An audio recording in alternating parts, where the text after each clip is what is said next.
मला सांगा, कुठेतरी झोपडपट्टीमध्ये एखादा उंदीर निघाला बाहेर, समजू शकतो. कोणाच्या घरात घुसला, समजू शकतो. पण वाशी सारख्या आपल्या हॉस्पिटलमध्ये,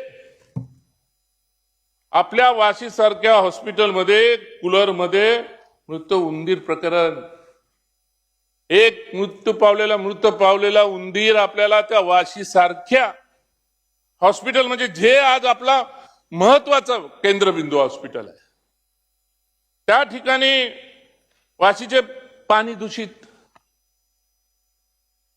हॉस्पिटलमध्ये पाणी दूषित. कोणी कोणाला जाब विचारायचा?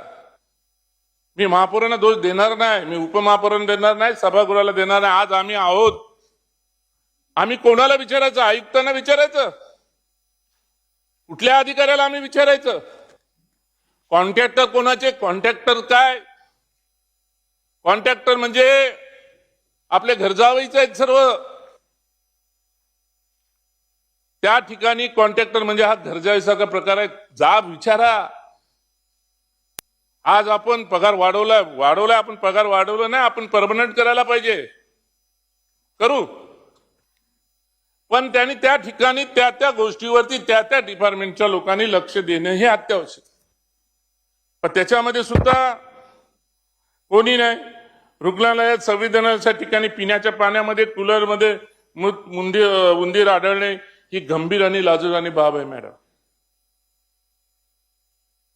माझं म्हणणं असे, आपली सर्व रुग्णालय आहेत, आपले शाळा आहेत, आपले आरोग्य केंद्र आहेत,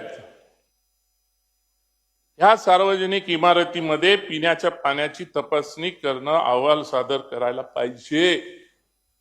या एका महिन्यामध्ये सभागृह नेते तुम्ही अहवाल मागवा. आपल्याकडे कमिटी वेगळे आहेत, आरोग्य समिती सभापती, तुम्हाला सुद्धा मी सांगतोय की काय आहे त्या ठिकाणी.